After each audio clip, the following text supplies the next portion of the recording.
agaliwo eno jawunyedda agava mu ggwanga lya Sudaani miranga na biwobe erijja no Museveni ne mutabani we Muhoozi Kainerugaba anti bajenerali abakulembera eggwanga lino balangidde olutalo sematalo okujja no Museveni ne mutabani we era nga lutandikira mamuka lujje paka e Kampala babajjeko babatwale yonna gye banaddukira bagenda Rwanda bagenda wabe babanji banagenda naye ng'olutalo ddo balulangiridde bagamba ko yakamanyiro k'omutabani k'omulenzi ono mbunna abafusi beekakanyaga alowooza mbunno yasinga mu byamaje n'ekiyeekera naye bagenda kubalagako super subabaru ate yo namukadde atasobola wadde okudduka emisinde n'akamuwadde ogula kakoko nti bajja mukwatira mbitooke ng'aliyo mu mwala wansi yeekwese okwetaasa naye nga bagenda kukikuba balabe nga bagjawo ekinene kya Africa ekifuuse ensonga ekyeneena kale katubafune bajenerali ba Sudan nga bawera okusibatula Muhoozi ne taata we akajanja kabaggwe.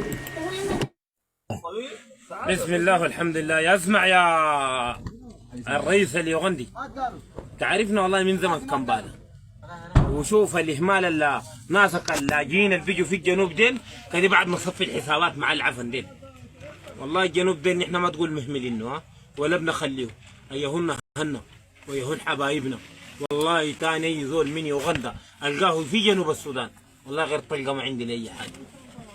الله أكبر. ده كلام أنا بقوله ليك رسالة للرئيس اليوغندي.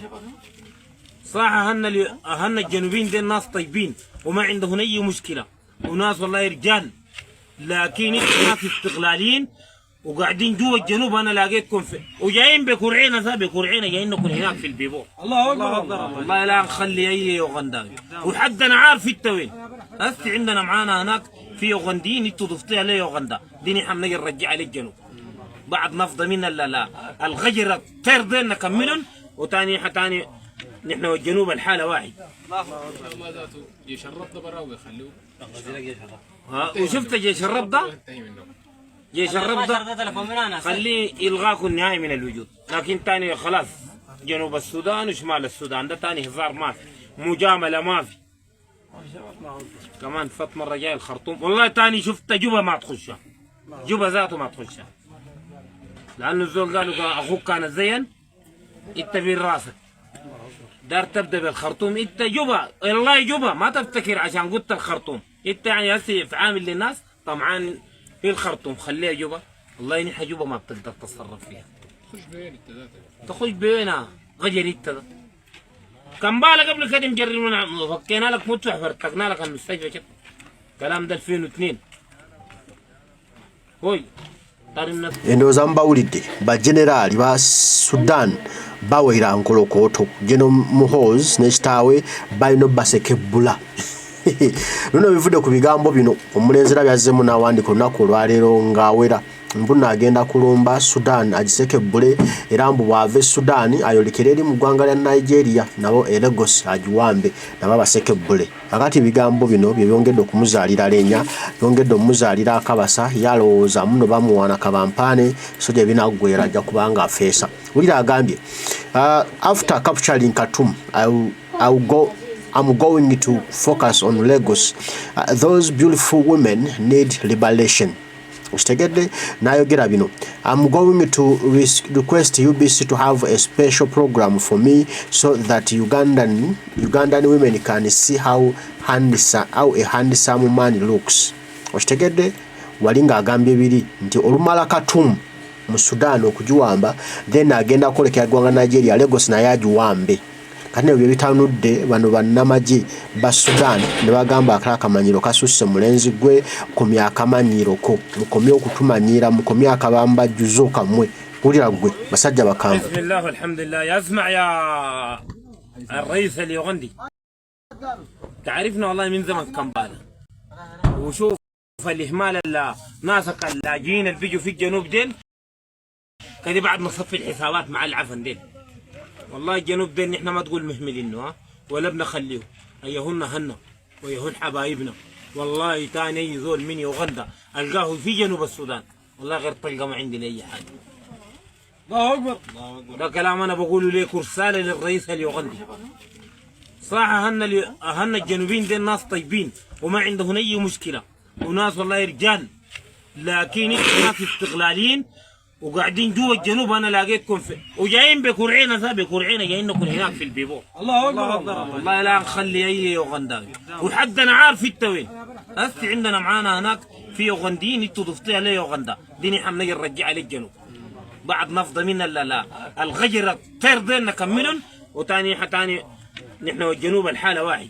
ما ذاته جيش الربض براوي خلوه وشفت جيش الربض جيش الربض خليه يلغاكم النهائي من الوجود لكن تاني خلاص جنوب السودان وشمال السودان ده تاني هزار ما في مجامله ما في كمان فات مره جاي الخرطوم والله تاني شفت جوبا ما تخشها جوبا ذاته ما تخشها لانه الزول قالوا اخوك كان زين اتبع راسك دار تبدا بالخرطوم انت جوبا والله جوبا ما تفتكر عشان قلت الخرطوم انت يعني هسه في عامل للناس طمعان في الخرطوم خليها جوبا والله نحن جوبا ما بتقدر تتصرف فيها خش بين التلاتة تخش بينا غجر انت ده كمبالا قبل كده مجربنا فكينا لك مدفع فرتقنا لك المستشفى كده كلام ده 2002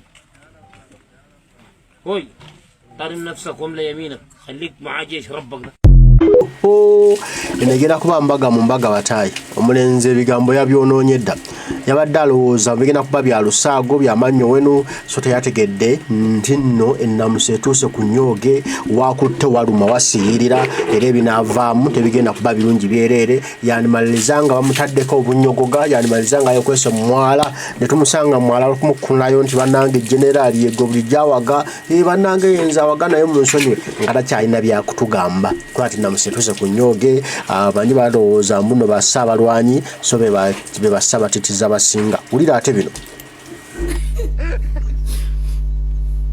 ndi wano nfeeseko amayinje natugambye agenda kukola programu agenda gamba UBC Uganda TV ya gwanga Uganda si buno busipaka TV bweni TV simanya NBS UBC eyo TV ya gwanga agenda jigamba ekole program nga yiye eyogera kuyiye ng'omuntu yekka era yagala abakazi bonna balabe ku musajja omulungi mu nsi eno bwatunula yona omusajja omulungi ensingo erina okuba ng'etunulako erabe naye nze gino kyekakasiza ekituufu olina confidence olaba osobola okwekiririzaamu bwoti n'osalawo ogambe nti ogenda kola puroguramu namba abakazi bakulaba engeri gy'otunula obulungi bwobwo bwonna andisaamu maani nange ekituufu kiri nti olina confident ekitegeeza olaba jeno kati oyadda mu ndabirwamu nagaye ekituufu ndi mulungi nalaba obulevu bwe nalaba bwafaanana yenna ne bwatunula yenna nga kituufu nze akyasinza obulungi mu nsi eno katayagala bamukolemu puroguramu ngebino bikyali awo bya lwali naye amazima agaddala agaliwo mutabani waayo Seeri Buhabulwa ensi emufuukidde ekyambika buli omu amwekokola bululwe wulira. Uganda, we are lacking focus in so many aspects of our lives. Kino ekintu ky'obufuzi tukikwata gadibengalye kinuma nti Uganda gye bujja egenda kufuuka nga Palestine. Mumanyi lwaki? We are being invaded by Banyarwanda Batusi and the ruling government, the first family, they are not hiding it. They are not Ugandans. Mugwe mulabe ku ex ya Gayo no Muhoozi, what he's portraying, his Muhima Mutusi, you understand? Like he states it clearly. Instead of Bannayuganda okubitunulamu ne bagamba they are grooming Chitawa tufuze. They are grooming Muhoozi okujja okufuga ffe nga bwe mumulaba Muhoozi how he is. Omuntu acclaiming okuba omutuusi. Since when Ugandans are Batusi? Naye bannaye kasita wajjayo kano netubuuka gweno olaba full figure babukira buli ensonga ezze naye nga bafugibwa omutuusi. When are the Ugandans going to be led by the indigenous Ugandans? Lwaki ebintu mubibuusa amaaso? So like, isn't this Muhoozi? People like Kasanda Media when they are talking about these things. Abantu abababulira ebintu ebirimu ebitegerekeka. Like we guys, we are ignoring and kwegamba bana Uganda twevaako ebintu ebitalina makulu tubiwa makulu, ebintu ebirina makulu ne tubima makulu. It is so absurd. Can't see the next being groomed Ugandan president Gwemukuliriza Muhoozi project. He's a Mutusi. And you think most of the Ugandans, when you speak about it, politics, you are not going to politicize everything. This is a Mutusi, and he's declaring himself so. So where is the Ugandans? When Uganda muliwa? Where are the indigenous? Venat wagwera kucheyo mpozi, batugoba munsi, boba fuge. To be honest, this guy Muhoozi nabamuku kati ndaba abaana abanansi abana Uganda benyini abali mu project Muhoozi nemba kwatibwako n'ennaku muli ku Mutuusi omutuusi omukulu atufuze emyaka ana kati mwagala kuzaako omutuusi atanywa n'omwenge. Astaghfirullah ya Rabbi. So absurd. Buli kivayo ne mubuuka. Bana twetereze. Kirabika box tejja kukola nze mbabuulira. Bannayuganda buli omu alina endowooza, buli omu alina kyalaba ekimunyiye ekimwetamiza ate nga ne bajenerali bwe bapiseemu kati ebigenda okuvaamu birala. Ono omulenzi ekintu kye bamwambaza oba bamuloga bulozi oba bamuwonga mu byawongo naye agenda tuleetera ebizibu, agenda tuleetera ebintu byetutagenda kusobola kumalako nabyo. Uganda yaffe gye tunaamalira tuyinza okumaliza nga tuli mu musaayi, mu mataba ga musaayi nga tuli kuddukaduka tukaaba lwa mulenzi ebintu byakolamu ng'ejakolamu ebintu bye.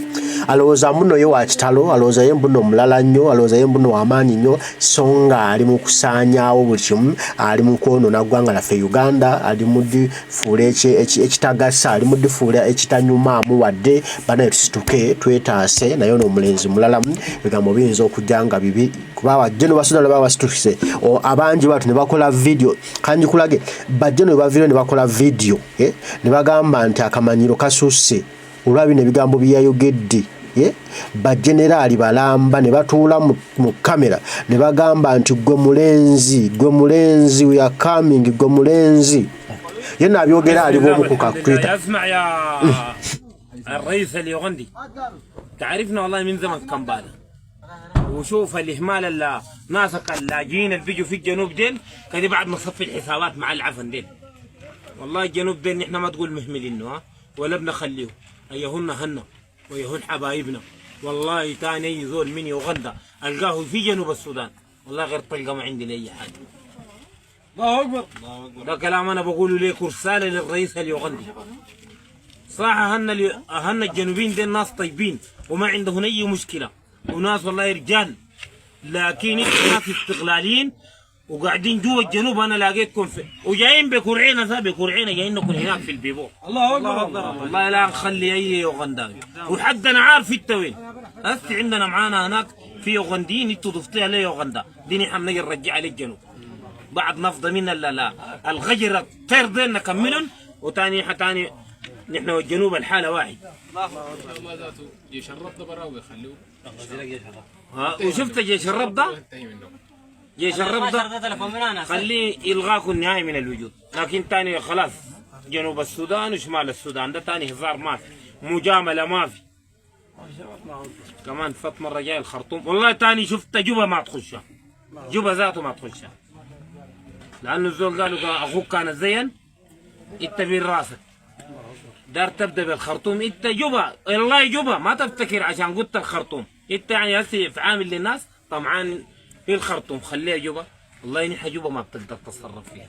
خش بين انت تخش بينها غجر انت ده كم بالك قبل كده مجربنا فكينا لك مدفع فرتقنا لك المستشفى كده كلام ده 2002 ekijja kinene ekijja kikambwe twesibe bbiri naye omuyaaye yatuzaalidde ebizibu